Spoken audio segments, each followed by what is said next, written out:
Ce matin, Dieu a placé une parole dans mon cœur, une courte parole dans mon cœur, une parole très simple. Très simple. Nous lirons deux textes ce matin. Nous lirons Ésaïe 8, verset 23. C'est un texte très simple que nous lirons ce matin. Et après nous lirons Psaume 91. Parce que notre Dieu est vivant. Amen. Nous lisons la parole de Dieu dans le livre de Ésaïe, chapitre 8, verset 23. Vous pouvez prendre votre Bible avec moi. Vous pouvez, si vous avez la possibilité d'afficher le texte, vous pouvez lire. Et il faut prendre votre Bible. Dans le livre d'Ésaïe, chapitre 8, verset 23. Nous lisons. La Bible dit, mais les ténèbres ne régneront pas toujours sur la terre où il y a maintenant des angoisses. Si les temps passés ont couvert d'opprobre le pays de Zabulon, le pays Nephtali, les temps à venir couvriront de gloire la contrée voisine de la mer, au-delà du Jourdain, le territoire des gentils. Je reprends. Même si les ténèbres, mais les ténèbres ne régneront pas toujours sur la terre, là où il y a maintenant des angoisses. Frères et sœurs, dans la foi, nous prenons ce texte pour appui par rapport au texte, au message que nous voulons apporter ce matin. Nous voulons nous apporter un message pour dire que Jésus-Christ est vivant. Mon thème ce matin, j'aimerais juste te parler que Jésus-Christ est vivant. Jésus-Christ est vivant. Et il revient très bientôt. Est-ce que tu peux dire à ta famille, aux membres de ta famille, pendant que tu fais le partage, tu peux dire à ceux-ci aussi, Jésus-Christ est vivant. Mais nous découvrons ensemble que la Bible dit, mais les ténèbres ne régneront pas toujours. Bien-aimés dans la foi, depuis les siècles, depuis l'âge de l'Église, de la terre, nous pouvons constater que le diable s'est révélé dans le ciel. Lorsque Dieu a créé le ciel et la terre, le diable il était avec Dieu. Il était avec Dieu, il s'occupait même, il s'appelait à l'époque ce qu'on appelle Lucifer. Lucifer qui veut dire l'ange de lumière. Et il s'appelait Lucifer, l'ange de lumière. C'était un ange qui travaillait dans le trône de Dieu. Et il avait pour rôle de pouvoir apporter, de s'occuper de tout ce qui était musical, tout ce qui était la louange de Dieu et tout. Mais la Bible déclare qu'il y a eu un moment que dans son cœur est monté ce qu'on appelle un moment de jalousie et de rébellion. Il commençait à s'inventer de l'orgueil pour dire oui, moi aussi. Au point où il s'est révélé au ciel. Et quand il s'est révélé au ciel, la Bible déclare qu'il s'est précipité sur la terre. Parce qu'au ciel, il n'avait plus d'espace, il n'avait plus de place. Il a été combattu, il a été rejeté. La Bible dit malheur à la terre, car le diable est descendu avec une grande fureur. Il est venu sur la terre, pas pour s'amuser, pas pour causer avec quelqu'un, pas pour être ton ami, pas pour être ton copain, pas pour être ton collègue de service, ton promotion, non plus, pas pour être ton maître, même si tu le sers. Mais j'aimerais juste te dire qu'il n'est pas ton maître, mais malgré qu'il peut être ton maître, mais en fait, il est celui qui te tue et te dévore. La Bible dit quand il est venu sur la terre, la parole de Dieu dit dans prophétie, dans Apocalypse, malheur à la terre, car le diable est descendu avec une grande fureur. Il n'est pas descendu avec la joie. Il n'est pas descendu avec l'amour, il n'est pas descendu avec un cœur rempli de paix non plus, mais il est descendu avec une grande colère parce qu'il s'est révélé au ciel là où il voulait commander, là où il voulait être égal avec Dieu, mais il n'a pas pu trouver la place car Dieu est Dieu et Dieu ne partage pas sa gloire avec personne. Oh, Satan c'est la créature de Dieu, il ne pouvait pas être égal à Dieu. J'aimerais dire à quelqu'un, Dieu est Dieu. Mais la Bible déclare lorsqu'il est descendu sur la terre, il est venu avec une grande fureur. Le diable que toi tu s'amuses, le diable dans lequel toi soi-disant tu sers, le diable dans lequel toi qui es dans une église satanique, diabolique, occultiste, peu importe le milieu diabolique dans lequel tu dis oui nous avons un Dieu qui s'appelle Lucifer, mais ce n'est pas un véritable Dieu. J'aimerais simplement te dire qu'il est descendu avec une grande fureur, même s'il peut sourire avec toi, même s'il peut te donner des voitures, des biens, de tout ce que tu as besoin, le chaud de ce monde, mais sache-le, derrière il est venu avec 3 objectifs pour détruire, tuer et voler. Il est en colère, Satan. Mais par contre, il sait qu'il est venu sur la terre pour détruire, tuer et égorger. La Bible dit que le diable, le voleur, vient que pour voler, détruire, égorger. Frère, Satan est venu pour détruire, égorger, tuer. C'est son rôle, en réalité, c'est son rôle. Et c'est ce qu'il fait, c'est ce qu'il ne cesse de faire depuis les âges d'une église. Mais la bonne nouvelle, c'est que même s'il est venu pour détruire, égorger, la Bible dit que le Fils de l'homme est venu afin que les brebis aient la vie. La bonne nouvelle, c'est que malgré la colère de Satan, malgré tout ce qu'il peut faire, les manigances, car prophétiquement nous sommes dans le temps dernier, nous sommes dans la dernière dispensation, car nous sommes dans la dispensation de l'homme, car dans la dispensation de l'homme, nous sommes en train de voir comment Satan s'occupait de l'homme, détruire l'homme. Et nous sommes prophétiquement vers la troisième guerre, que toutes ces choses sont des signes par lesquels qui nous annoncent que réellement Jésus revient. Mais il n'est pas loin, il est déjà, la Bible déclare, qu'il est déjà debout. Et Étienne l'a vu debout, assis, oui. Mais après, Jean l'a vu, il dit qu'il avait déjà sa ceinture sous les reins, il était dans une position de debout, il revient bientôt. Mais le problème pour nous les chrétiens, les disciples, nous ne savons pas discerner les temps et les circonstances dans lesquelles nous vivons aujourd'hui. Mais la bonne nouvelle, c'est que Jésus revient très bientôt. Et on peut constater ensemble que nous sommes en train de vivre la troisième des choses où l'homme est en train de fabriquer des virus. Tout cela est prophétique. La Bible, vous entendrez des bruits de guerre. Vous entendrez une nation s'élever contre une autre nation. Vous entendrez ceci. Ces choses sont en train d'arriver. Ces choses s'accomplissent. Ce ne sont pas des prophéties qui ont été dites en air, mais ce sont des prophéties bibliques dans lesquelles aujourd'hui elles sont en train de s'accomplir. Frères et sœurs, bien-aimés dans la foi, frères et sœurs, disciples de Jésus, serviteurs de Dieu, servantes de Dieu, hommes, frères, nations, ceux qui m'écoutent ce matin, peu importe le milieu, l'endroit, peu importe ta religion, peu importe de ce que tu es, j'aimerais simplement que tu écoutes la voix de Dieu. Il est écrit qu'il vient détruire Satan. La bonne nouvelle, c'est que malgré que la Bible dit que les nations s'élèveront contre une autre nation, on veut paralyser l'économie. Regardez comment les hommes fabriquent un virus qui peut paralyser l'économie, qui peut bloquer les nations, qui peut bloquer les frontières. Or, simplement, nous sommes dans des dimensions diaboliques dans lesquelles Satan opère. Il sait qu'il lui reste un peu de temps. Dis avec moi un peu de temps. Dis avec moi, Satan, il te reste un peu de temps. Il sait qu'il vient, il est conscient. Alors, il développe des stratégies. Il augmente et il accélère une accélération diabolique dans laquelle même l'initiation à la sorcellerie ou le culte des choses diaboliques commence dès le bas âge. Parce qu'il sache que dans les bas âges, il peut impartir. C'est pour ça que la Bible dit que nous ne combattons pas contre la chair et le sang, mais contre les dominations, contre les principautés, contre les esprits méchants dans les lieux célestes. Frères et sœurs, Satan est tellement organisé et qu'il est décidé à tout mettre à terre. Mais la bonne nouvelle pour nous, malgré toutes ces manigances, malgré Covid-19, mais en réalité, aujourd'hui tout le monde craint Covid-19 parce qu'il y a un taux de mortalité. Mais personne ne regarde le véritable taux de mortalité. Je suis bouleversé de voir que tous les jours, France 24, tous les médias publient le taux de mortalité des pays, des nations, tous les jours. Mais en réalité, lorsque nous les disciples, nous regardons le taux de mortalité physique, mais mettons dans un taux de mortalité spirituelle. Combien sommes-nous les disciples de Dieu? Nous pouvons réaliser le taux de mortalité spirituelle des hommes et des femmes. Combien? La Bible dit que le salaire du péché, c'est la mort. Combien les hommes sont en train de mourir? Combien les femmes sont en train de mourir? Combien les femmes meurent dans les avortements? Combien les hommes sont en train de mourir dans le péché, dans l'impudicité, dans la fornication, dans le cultisme, dans le drogue, dans les dépressions? Combien? Le péché est en train de salir le monde. Le péché est en train d'envahir le monde. Personne ne parle.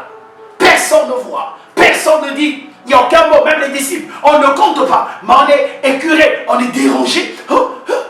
Covid-19, il y a beaucoup de morts. Oui, c'est vrai. Mais sache-le, par jour, combien de milliers de personnes personnes et les hommes et les femmes meurent spirituellement parce qu'ils n'ont pas la vie.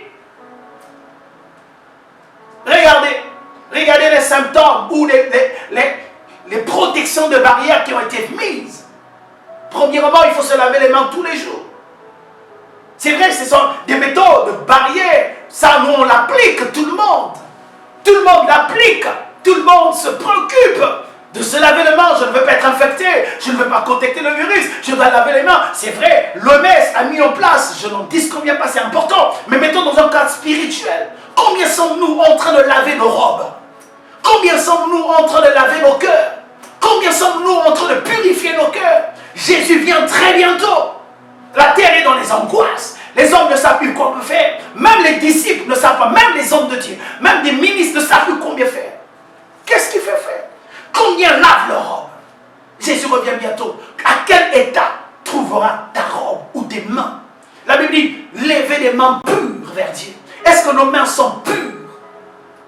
On se préoccupe de laver les mains physiques parce qu'on a peur d'un virus qui va nous tuer physiquement. Mais on n'a pas peur du péché qui est un virus extraordinaire qui peut tuer notre corps, notre âme, notre esprit. Je peux être mort, je peux mourir par Covid-19, ce n'est pas grave. Mais je sais une chose, Jésus a dit, si je meurs maintenant, j'aurai la vie éternelle. Mais si toi et moi, nous n'avons pas Jésus, nous mourrons maintenant. Alléluia. Combien nous lavons les mains, c'est vrai, je n'en dis combien pas, j'aimerais simplement amener un disciple, quelqu'un, l'église Saint-Mélène, amener le peuple de l'église Saint-Mélène, amener des hommes et des femmes à laver leurs robes, laver nos mains. Alléluia. Aujourd'hui, on nous dit de protéger notre bouche. C'est vrai, pour éviter l'intervention du virus à l'intérieur de nous. Mais est-ce que nous sommes en train de protéger nos bouches? La Bible dit que tu dois protéger ta bouche. Tu dois ouvrir ta bouche, nous sommes l'église. Et la Bible dit que la femme sage ouvre sa bouche. Quand elle ouvre, les instructions sortent. La Bible dit que ouvre ta bouche avec sagesse. Église de Dieu. Nous ouvrons notre bouche. Je voudrais parler des connexions qui détruisent, qui vont nous amener en enfer. Des hommes et des femmes. La Bible dit que si ton main est une occasion de chute, coupe-le. Si ton frère est une occasion, coupe-le. Quitte, sors. Quitte Babylone, sors de Babylone. Sors des systèmes établis, sors.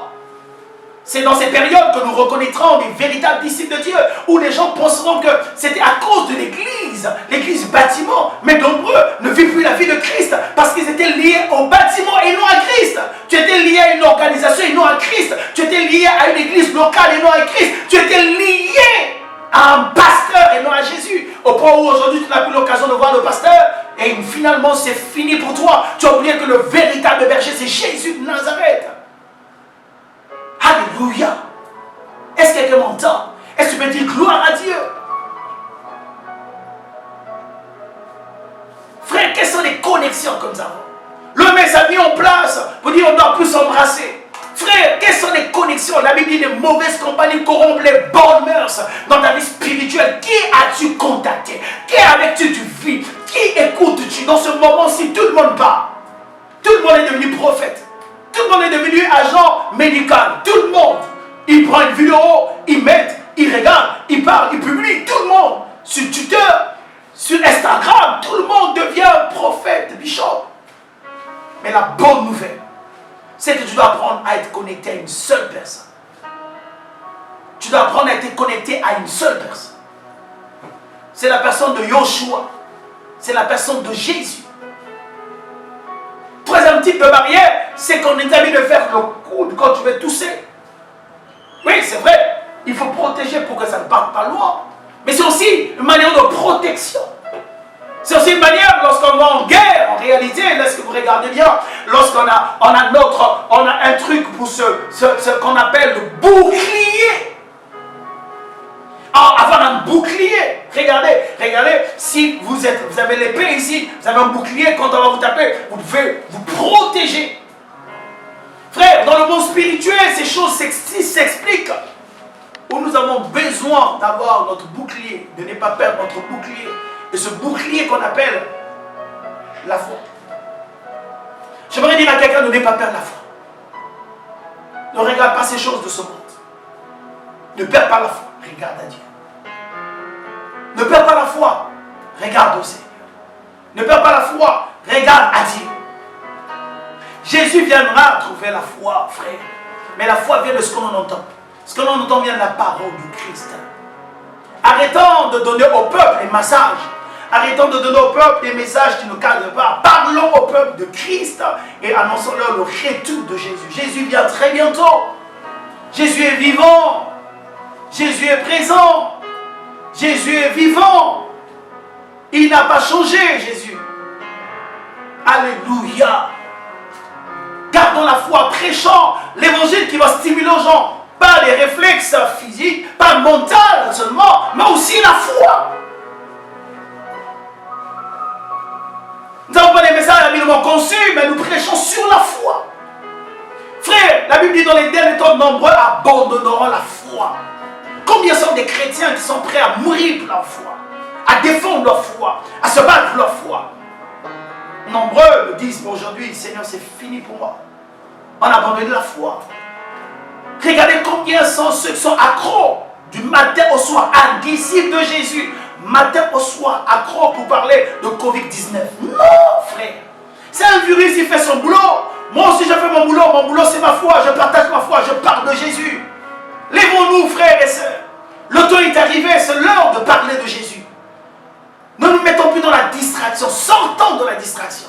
Parlons de Jésus. Il y a un temps de confinement, c'est vrai, envoie des SMS. Il y a un temps de confinement, c'est vrai, même chez toi, rentre sur Internet, sur Facebook, parle de Jésus. Même chez toi, annonce la bonne nouvelle du royaume. Jésus revient très bientôt et sois dans la joie de retrouver tes amis, tes collègues dans le royaume de Dieu. Ça te fera tellement de la joie. Frère, arrêtons la distraction. La terre est maintenant dans les angoisses. Des hommes et des femmes ne savent plus quoi faire. Des chefs d'État prennent des décisions, parfois à la volée. Des conseillers qui sont bouleversés, traumatisés. Les gens sont dans les inquiétudes. Les gens sont angoissés. Les directeurs d'entreprise, même pendant que je parle dans notre nation sur le Congo, il y a beaucoup de directeurs qui sont retrouvés, parce qu'il y a un confinement. Et donc les gens sont troublés, ils ne savent plus quoi faire. Il y a des réunions de crise. Il y a dans des endroits, des comités de crise qui sont créés pour trouver des solutions. Les gens sont angoissés. Mais la bonne nouvelle, c'est que Jésus est vivant. Bannissez les angoisses. Sachez que le Seigneur, les ténèbres ne régneront pas toujours. La bonne nouvelle ce matin, les ténèbres ne régneront pas toujours. Je parle maintenant à quelqu'un. Malgré Covid-19, les ténèbres ne régneront pas toujours. Mais parfois, il faut qu'on tourne. On dit nous parle de Covid-19. Mais si on tournait un peu ces chiffres, on parlera de Psaume 91. Nous allons lire ce Psaume 91. Parce que par ce texte, nous allons nous arrêter ce matin pour pouvoir encourager quelqu'un. Vous dire à quelqu'un, il est temps de laver nos robes. Il est temps de revenir à Dieu. Il est temps de nous restaurer. Psaume, alléluia. Psaume 91. Covid-19. Partout on parle de ça. Mais si on inverse, on va voir Psaume 91. Écris avec moi Psaume 91. Dis avec moi très fort. Psaume 91. Psaume 91. Ça veut dire 9 ans. Au lieu de 19, 9 ans. Il peut même dire Covid-20. Pourquoi il n'en parle pas? Covid-19. Psaume 91.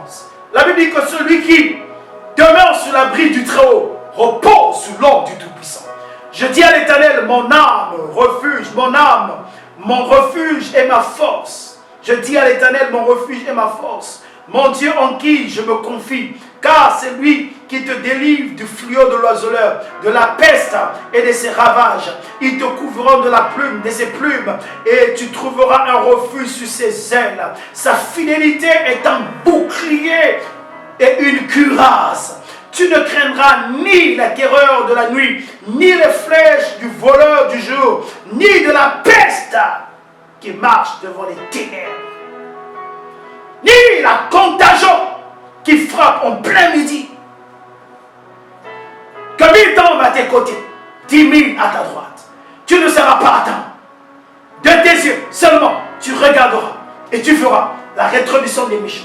Car tu es mon refuge. Oh Dieu, tu es le Très-Haut, ta haute retraite. Aucun malheur ne t'arrivera. Aucun fléau ne t'approchera de ta tente. Car il ordonnera à ses anges de te garder dans toutes ses voies. Ils te protégeront, ils te porteront sur les ailes. ton pied ne heurte contre une pierre. Tu marcheras sur le lion et sur l'abs. Tu fouleras le lionceau et les dragons. Puisqu'il m'aime, il me délivrera. Je te protégerai, puisqu'il te connaît, mon nom. Il m'invoquera et je lui répondrai. Je serai avec lui dans la détresse. Je le délivrerai, je le glorifierai et je le rassiserai le long des jours. Alléluia. Frère, peu importe les moments, rassure-toi, Jésus est venu. Alors j'aimerais dire à quelqu'un, toi qui n'as pas encore donné ta vie à Jésus, là où tu es, tu n'as même pas encore donné ta vie à Jésus. L'heure est grave, c'est vrai. Le monde est en confinement. Mais si tu mourras aujourd'hui, où iras-tu? Si à l'instant T que je parle, où iras-tu? Mais la bonne nouvelle, le diable vient me voler pour égorger. Mais Jésus est venu afin que les brebis aient la vie. Et la vie en abondance. Jésus est mort sur la croix pour nous. Frère, ce n'est pas de l'utopie, c'est de la réalité. Jésus est mort sur la croix pour nous. Alors, ce matin, je viens par ce message pour te dire, les ténèbres ne régneront pas toujours. Et ce matin, nous signons un décret. Le mois de mars, le mois d'avril, c'est un mois de restauration, de rétablissement et de restauration. Ce virus, ce temps est fini. Préoccupons-nous d'abord de laver nos cœurs. Préoccupons-nous d'abord de garder notre bouclier. Préoccupons-nous d'abord de regarder autour de nous nos relations, nos connexions. Et enfin, regardons à Jésus. Maintenant, il est temps pour toi de donner aussi ta vie à Jésus. Jésus est capable de rentrer dans ta vie et que la main de Dieu se pose dans ta vie. Que Dieu bénisse ta vie, que Dieu te rende, que Dieu te soutienne et qu'il te remplisse de sa grâce. Je proclame maintenant que la vie invisible de Dieu est sur toi. Et si tu n'as pas encore donné ta vie à Jésus, c'est très simple. Tu peux dire à Jésus ce matin, il est mort pour toi, pour tes péchés. Tu es mort spirituellement. Mais il dit, si tu crois, tu ouvres ton cœur, il entrera, il suppléera avec toi. Peut-être tu l'as dit à Jésus avec toi, tu l'as abandonné, tu l'as négligé. Mais ce matin, il est capable de te guérir. Il est capable de te restaurer. Il est capable de te visiter. Que la main invisible de Dieu soit sur toi, dans le nom de Jésus. Et que le Seigneur te bénisse. Et que le Seigneur te remplisse. Et que le Seigneur comble ton cœur. Reçois la gloire dans le nom de Jésus. Amen. Nous allons bénir le Seigneur. C'est le moment, nous allons dire à Dieu de nous aider à laver nos robes, à laver nos mains, à savoir quelles sont les relations que nous avons tissées, qui peuvent aussi nous amener en enfer, qui peuvent aussi nous éloigner de Dieu. Élevons nos voix.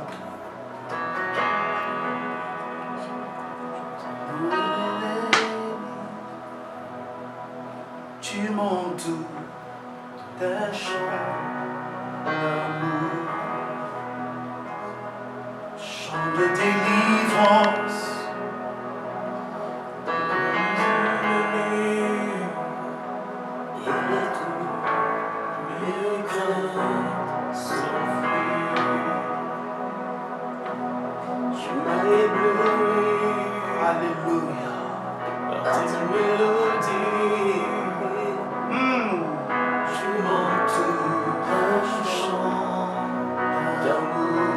Un chant d'amour qui est en train de bouillonner. Un chant de délivrance pour toi ce matin. Devant tes ennemis, devant la peste, devant tout ce qui est autour de nous, nous entoure. Alors, le monde est en train, le diable, Satan est en train de stimuler tes craintes, la peur à travers les réseaux sociaux, à travers les médias. Tu ouvres les médias, Covid-19, tu tournes par la Covid-19. Il y a des craintes qui augmentent dans les cœurs. C'est juste pour te déstabiliser. C'est juste de te briser ma ce matin. Alléluia. Les craintes tombent ce matin. Que tes craintes se tombent. Ce que tu crains peut t'arriver. Alors apprends à bannir la crainte et espérer en l'Éternel. Tu es un enfant de Dieu. Sûrement tu l'as reçu ce matin, tu deviens aussi enfant de Dieu. En qualité d'enfant de Dieu, c'est le moment de dire, Seigneur, je ne suis plus esclave. Esclave des médias, esclave de Covid-19, esclave des hommes. Tu ordonnes ses anges à me garder. Tu ordonnes, même si la maladie peut m'atteindre, je ne mourrai pas. Est-ce que tu peux dire cela? Est-ce qu'on peut confesser ensemble et dire ensemble? Tu m'as ébloui. Tu m'as ébloui. Il m'a ébloui par sa mort. Sur la croix, Jésus est mort pour moi. Frère, il est temps de nous sanctifier et de parler de Jésus. Si tu n'as pas la possibilité d'un confinement, même pas. Envoie des mails, envoie des SMS, parle de Jésus, dis que Jésus est vivant, Jésus est capable, parle à ton voisin, écris-le, il est temps, dis simplement, envoie un SMS simple en disant, il est temps de donner ta vie à Jésus, car Jésus-Christ t'aime. Une simple phrase peut sauver quelqu'un. Tu m'as ébloui, tu m'as ébloui par tes mélodies, par tes mélodies. Oh, tu montes un chant d'amour, chant de délivrance. Je vois Dieu délivrer quelqu'un ce matin. La peur disparaît, sort de ta vie au nom de Jésus. La peur qui t'envahissait facilement, je sois chassé des mauvaises présences, des hommes des ténèbres au nom de Jésus. Tes mélodies, tu m'entoures un chant d'amour, chant de délivrance, chant de délivrance. Oh, devant mes ennemis.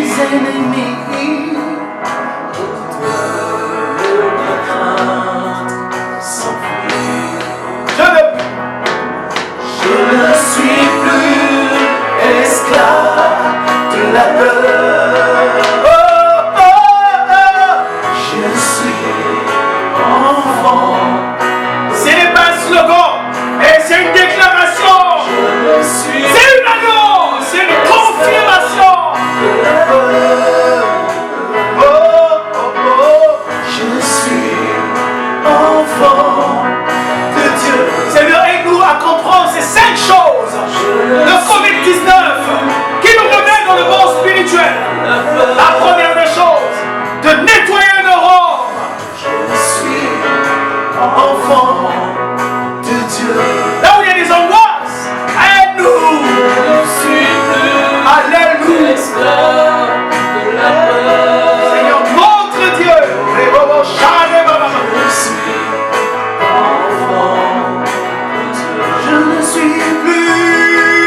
Je ne suis plus esclave de la peur. Oh non, non, non, non, non. Je suis enfant de Dieu. Je ne suis plus esclave de la peur. Je suis enfant de Dieu. Seigneur, aide-nous, oh Dieu l'Abraham. Je prie pour mon frère, ma soeur. Dans ces moments de crise, à nettoyer sa robe. Pas seulement sa robe, aussi. Éternel notre Père, à nettoyer les relations. Éternel, il y a des relations qui nous ont conduits dans le péché, dans l'impudicité, loin de toi. Dans ce temps de confinement, de temps de retraite, tu veux que, Seigneur, chacun nettoie. Mais aussi à protéger notre bouche. À mettre les bavettes à notre bouche. Seigneur, il nous faut aussi dans la bouche 2 options, Seigneur. Parler de toi, annoncer ta parole, prêcher l'évangile, évangéliser, annoncer la bonne nouvelle. Moi aussi, garder notre bouche loin du péché, loin des médigances, loin, Seigneur, de commérage, dans le nom de Jésus. Père, aussi à tousser avec un coude qui synonyme de notre barrière, qui synonyme de notre cuirasse. À ne pas perdre la cuirasse. À ne pas perdre la cuirasse de foi. Jésus de Nazareth. Nous te prions. Lève-toi. Aide-nous, Seigneur, à être alimentés par la véritable foi. La véritable parole qui produira en nous la foi. Malgré les temps des circonstances, de l'amour de Dieu, envahisse nos cœurs. Que Dieu nous bénisse et que Dieu nous remplisse. Et que la main visible de Dieu court dans nos vies, maintenant et à jamais. Dans le nom de Jésus. Au nom puissant de Jésus. Au nom de Jésus de Nazareth. Si tu es malade, reçois la guérison. Si tu as peur d'annoncer la parole de Dieu, Dieu, je prie que l'onction de Dieu vienne sur toi et que tu commences maintenant à prêcher la parole.